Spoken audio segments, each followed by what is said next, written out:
Since we're leaving today, could you pack up and move out? We'll also take over the $473 monthly loan payments. Now that my daughter is coming, we no longer need you here. I paused for a moment, letting their words sink in, then calmly replied, "All right then, I'll leave everything in your hands from now on." Despite all the ways we had supported my in-laws, they easily shifted their trust to Tom's younger sister. As I reached the door, finishing my packing, I turned back with one final remark.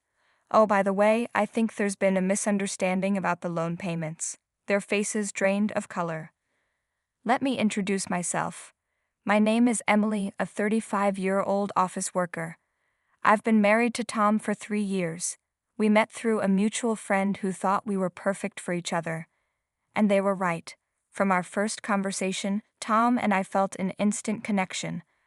Our relationship blossomed naturally, and 2 years later, he proposed. Overwhelmed with happiness, I said yes. Both our families were supportive, and we had a beautiful wedding surrounded by loved ones.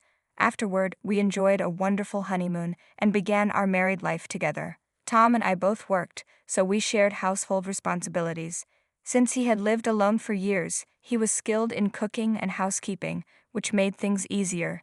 Even on nights when I got home late, Tom would cook dinner for us. We worked as a team, and our life together was peaceful and fulfilling. 3 years passed, and our bond remained strong. Then, an unexpected event disrupted our peaceful life. One day, Tom's father suddenly fell ill, and we rushed to the hospital. "Dad, are you all right?" Tom asked anxiously. His father gave a weak smile. "Tom, Emily, thanks for coming. I'm sorry to make you worry. I think I've just been overdoing it." A workaholic for years, his health had started to decline due to stress. After undergoing a series of tests, he was discharged, but the doctors warned that a relapse was possible. Tom and I grew more concerned, especially for his mother, who had always been a dedicated housewife and was visibly shaken by the ordeal. To support them, we began visiting more often and helping out whenever possible. A week later, while his father was still recovering, Tom made a suggestion. "Emily, what do you think about moving in with my parents? It would make things easier for them, and I'd feel more at ease knowing they're okay." It made sense. If my parents were in the same situation, I'd want to do the same. "Of course, I'm okay with it. Let's talk to them about it," I agreed. When we proposed the idea, Tom's mother hesitated. "Live together? Oh, we don't want to be a burden." "You're not a burden at all," I reassured her. "We're just worried about you both and want to help." Touched by our sincerity, they tearfully accepted, and soon Tom and I moved in with them. Living together was smooth. Tom's mother took care of most household chores, since we both worked, allowing us to focus on our jobs. Meanwhile, his father retired early and prioritized his health, which improved significantly. We all adjusted well and enjoyed each other's company. After some time, Tom's father approached us with another idea. "I've been thinking, how would you feel about building a 2-family home? This house is a bit cramped for 4 adults, and if you two have children in the future, space will be even tighter. I want to invest in something that ensures we all live comfortably." His suggestion caught us off guard. Their current home wasn't unlivable, but it wasn't ideal for the long term either. After careful discussions, we agreed. Building a new home together seemed like a great solution. We started searching for properties, planning a design that included accessibility features for his parents and extra space for future children. We wanted a location close to a hospital, train station, and grocery stores. Given our requirements, the cost was high, but since we intended to live there for a lifetime, we didn't want to compromise. Everyone shared the same mindset, so with determination, we decided to move forward. After months of planning, our new home was finally completed. The modern design and spacious interiors filled us with joy. "This is amazing," my mother-in-law beamed. "I have to stay healthy so I can enjoy this house for as long as possible." Seeing their excitement, Tom and I were equally thrilled. "This will be our forever home. When we have kids, I want to play with them in the garden and have barbecues," I said with excitement. "That sounds perfect," Tom agreed. "Let's make beautiful memories here." Our happiness overflowed. Living in the house was incredibly comfortable, and I felt like we had reached a new peak of happiness. A beautiful home, a fulfilling job, and a harmonious family. It was everything I had hoped for. My work life thrived, and I felt deep gratitude for the life we had built. The months flew by, and 2 years passed in this house. Our relationship with Tom's parents remained warm, and we believed our happiness would continue. But then, something unexpected happened. It all started when my sister-in-law and her husband visited our new home. She looked around, her eyes filled with envy, and said, "Wow, this is such a nice house. It doesn't seem fair that only you two get to live here." I frowned at her remark. "What do you mean? We planned this house with our parents, and they agreed to it." She scoffed. "Still, I can't help but feel jealous. While we've been stuck in a tiny rental, it seems like you're living far beyond your means." Her bitter words weren't new. Every time she visited for the holidays, she would make passive-aggressive comments about how unfair it was that we had this home. What she failed to acknowledge was that Tom and I were the ones making hefty mortgage payments every month. We were living responsibly, earning enough to afford this house, so I saw no reason for her complaints. Then, with a sly smile, she blurted out, "Wouldn't it be great if we all lived together? It would be so much fun.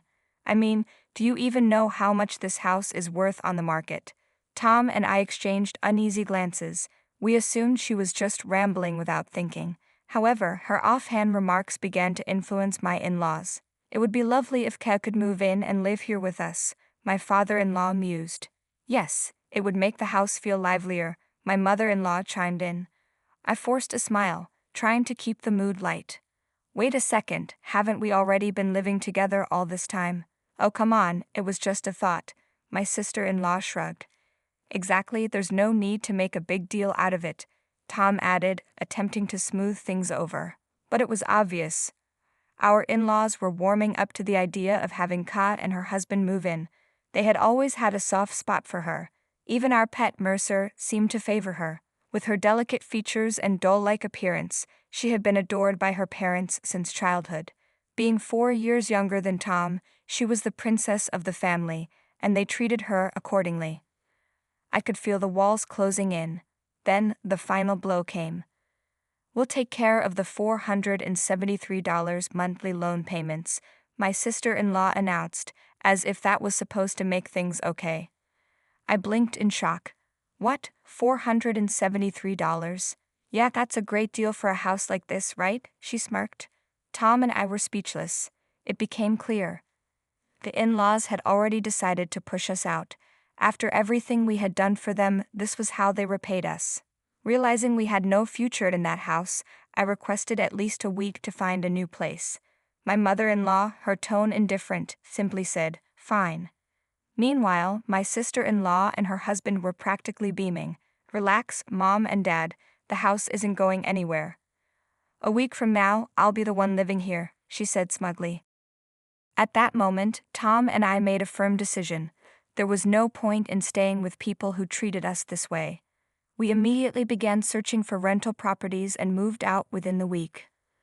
On the day we left, I made sure to get the final word in. "Please take care of everything from now on. And one more thing, don't ever reach out to us or step foot in this house again." Their cruel words had hurt, but as we left, I felt a weight lift off my shoulders. We were finally free. As I packed the last of our belongings and reached the door, I turned back with a smirk. "Oh, by the way, I think there's been a misunderstanding about the mortgage. The actual payment is $1,825 per month." Their faces drained of color. "Wait, what? Isn't it just $473? They stammered. I crossed my arms. "Nope. You see, this house was under my father-in-law's name, but Tom and I agreed to cover the entire loan. That meant $473 from Tom and the remaining $1,352 from me. We also covered the living expenses. You guys never bothered to check the actual numbers, did you?" Reality hit them like a brick wall. "No way. We can't afford $1,825 a month," Tom's father blurted out. "We can barely keep up with regular expenses, let alone this mortgage." My mother-in-law added, panic creeping into her voice. Ka, looking equally horrified, turned to them. "Wait, you're not expecting us to pay that, are you?" The family that had once been so eager to replace us was now caught in a whirlwind of their own making. The argument that followed was painful to watch. I shrugged. Well, we're leaving. Good luck with everything. And with that, Tom and I walked out, never looking back. After we settled into our new rental, the messages from the in-laws started pouring in. We ignored every single one. According to the neighbors, the family had no choice but to move in together, but they couldn't afford the payments. Eventually, they had to sell the house. Even after using my father-in-law's early retirement money, they were still drowning in debt. With no other options, they ended up in a tiny apartment, working multiple jobs just to stay afloat. As for Ka's husband, well, he wanted no part in their mess, so he ran away. If only my in-laws had continued living peacefully with us, they wouldn't have suffered this fate. But honestly, it wasn't our problem anymore. Meanwhile, Tom and I found our new apartment surprisingly cozy. We decided to stay there for a while, save up, and enjoy our newfound freedom. Our bank account grew steadily, and for the first time in a long time, we felt truly happy. And that, my friends, is why sometimes cutting ties is the best decision you can make. Thanks for watching. See you in the next video. Stay tuned.